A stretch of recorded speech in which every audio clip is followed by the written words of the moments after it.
ఏంటి సమస్య? కంటికి క్యాన్సర్ వచ్చింది. బాబు ఒక సంవత్సరం బాబు ఉన్నప్పటి నుంచి వచ్చింది. తిప్పుతూనే ఉన్నాము. 3 ఇయర్స్ వచ్చినప్పుడు తిరుగుతున్నాం బాబుకి.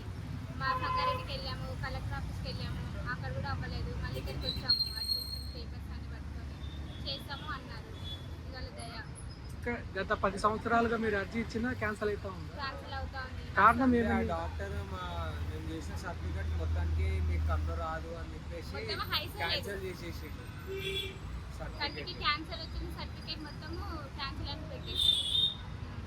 అంటే మీరు ఎప్పుడు అడగలేదా అసలు? అడిగాము, కలెక్టర్ దగ్గర కూడా వెళ్ళాము. రాదమ్మని పంపించేసినారు. ఎందుకు రాదంట? అది ఎందుకు రాదని రిజల్ట్ చెప్పట్లేదు వాళ్ళు.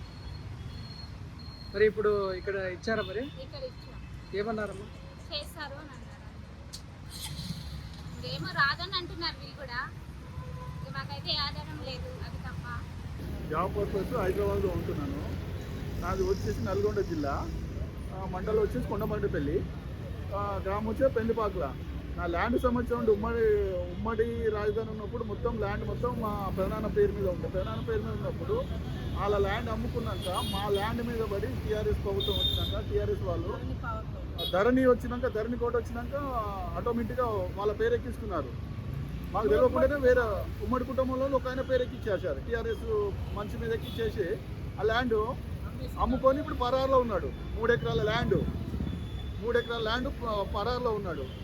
అతని గురించి తిరుగుదామంటేనేమో మేము ఇక్కడ చేసేది డ్రైవర్ జాబ్ చేసేది. ఆ సమస్య ఆల్రెడీ తిరిగినా, ఒక 5-6 లక్షలు ఖర్చు పెట్టుకొని ఆల్రెడీ తిరిగినా కానీ ఫలితం లేకుండా అయిపోయింది. పోలీస్ స్టేషన్కి వెళ్తే పోలీస్ స్టేషన్లో ఏమంటున్నారంటే, కొండమల్లపల్లి పోలీస్ స్టేషన్లో మీ దగ్గర ఏమన్నా ప్రూఫ్ ఉన్నాయా, అది ఉన్నాయంటే, ఉమ్మడి కుటుంబం ఉన్నప్పుడు ప్రూఫ్ ఏముంటాయండి? ఇప్పుడు ఆ రోజు పంచుకున్నారు, ఉమ్మడి కుటుంబంలో ఉన్నారు, ఆ పెద్దల మీదనే ఉన్నది. ఆ పెద్దల మీద ఉన్నప్పుడు మార్చుకున్న లోపల మీకు 2018లో ధరణి కూడా తెప్పించేసిండు, ఫ్రీగా ల్యాండ్ చేసేసిండు. ల్యాండ్ చేసేసి ఎవరి సందల వాళ్ళకు చాలా సమస్య. ఇప్పుడు 3 ఎకరాల భూమి, 3.5 ఎకరాల భూమి అండి. మాకు ల్యాండ్ లేకుండా వచ్చి ఇక్కడ జాబ్ చేసుకుంటూ బతుకున్నాం. అక్కడ ల్యాండ్ పోయింది, ఇక్కడ ఇల్లు అప్లై చేసుకున్నాం, ఇల్లు రాలేదు. కరోనా వచ్చినప్పుడు నాన్న ఇబ్బంది అండి. మా ఇల్లు కాల్ చేసుకోవాలి, ఈ నుంచి ఇంకొక ఇల్లు కాల్ చేయడం, అక్కడ చేయడం, ఇక్కడ చేయడం, ఎక్కడ అప్లై తిరిగి మా కాళ్ళు అయిపోయిందండి. ఇంకా నమ్మకం లేకుండా అయిపోయింది టీఆర్ఎస్ ప్రభుత్వంలో. ఈసారి ఏం చేసిందంటే, ప్రజావాణి ఒకటి పెట్టింది కాబట్టిగా సమస్య గురించి చెప్పుకోవడానికి వచ్చినాము. సారు ఆఫీసర్ని కలవడానికి ఇట్లా ఆ ప్రభుత్వంలో చాలా ప్రాబ్లం ఉండేది ఆఫీసర్ని కలవడానికి. ఈ ప్రభుత్వంలో సాక్షి ఇచ్చిండు, పబ్లిక్ సాక్షి ఇచ్చిండు, వచ్చి సమస్యలు చెప్పుకుంటున్నారు. చెప్పుకున్నప్పుడు ఏమవుతుందంటే, వీళ్ళకి ఇట్లా కరెక్ట్ నెరవేరాలి. ఏదో వాళ్ళు తీసుకున్నామంటే నామకే వాసన తీసుకున్నామని అంత దూరం నుంచి వచ్చి, విలేజ్ నుంచి వచ్చి ఖర్చు పెట్టుకొని వచ్చి తీసుకున్నాం.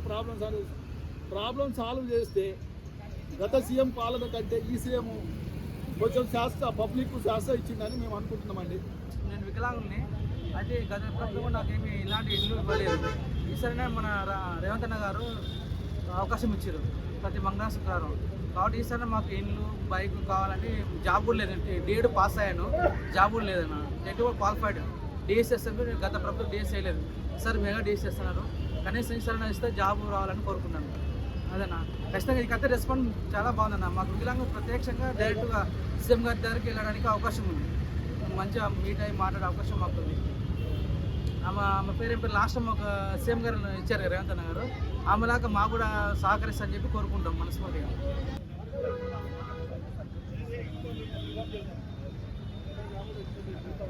మేము ఒప్పు కూడా కాప్రా నుంచి వచ్చాం సార్. కాప్రాలో మాకు 1983లో చేసిన లేఅవుట్ సర్వే నెంబర్స్ వచ్చి 639/1, 643/1, 644/1, 647/1, 648, 654 సర్వే నెంబర్లో 62 ఎకరాలు మొత్తం స్థలం సార్. ఇది 62 ఎకరాల్లో 706 ప్లాట్లుగా చేశారు.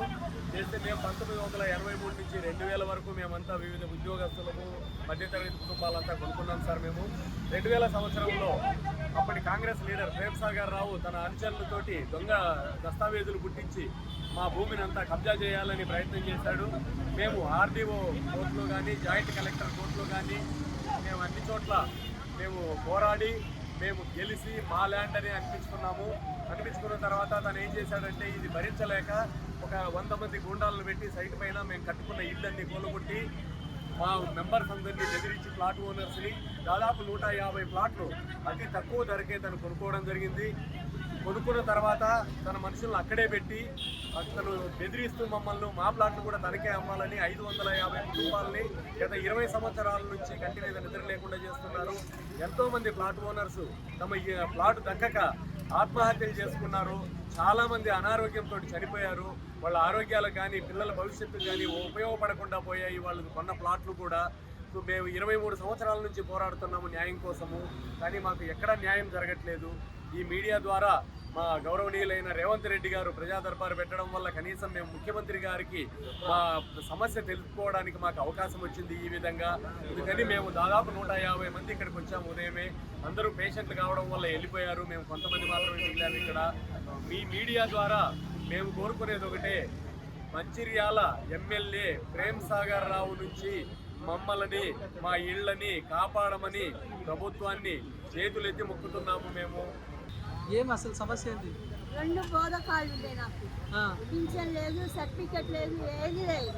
తెలంగాణ సపరేట్ అయినప్పటి నుంచి మీకు పెన్షన్ రావట్లేదు. ఏది లేదు అసలు. ఇంతవరకు నాకు పింఛన్ తెలియదు, సర్టిఫికెట్ తెలియదు. మీరు ఎప్పుడు పెన్షన్ అప్లై చేయలేదా? చేసినా రాలే మాకు. ఎందుకు? కారణం ఏంటి? ఏం చెప్పట్లే మాకు. రాదు రాదు అని ఉంటుంది అంతవరకే. ఇక మీరు చూస్తే ఏజ్డ్ లాగా కనిపిస్తున్నారు. 64 ఏళ్ళు దాటినాయి ఆయన. సరే రేవంత్ రెడ్డి గారు చెప్పిండ్రు, ఆయన దయ మా మీద కరుణించి నాకు చేయాలి, సర్టిఫికెట్ ఇప్పించాలి, పింఛన్ ఇప్పించాలి. ఏం లేదు మా బతుకి. అక్కడ మైపాది నుంచి వచ్చినాం మేము. ఇప్పుడు ఏది లేదు, పింఛన్ లేదు, సర్టిఫికెట్ లేదు, ఏది లేదు. మీరు అప్లై చేశారా సర్టిఫికేట్? పోతే గెలాలి నెట్టి పారేస్తారు, మీకేం లేదు పో అని అంటున్నారు. ఏది లేదు సార్. లేవు అవి ఉంటే ఇక్కడికి ఎందుకు వస్తుంది? ఆయాస పడుకుంటా, ఇంత అవస్థ పడుకుంటా. ఏది లేకనే ఆ సార్ చెప్తుంటే రోజు టీవీలో చూసి వచ్చినాం ఇవాళ.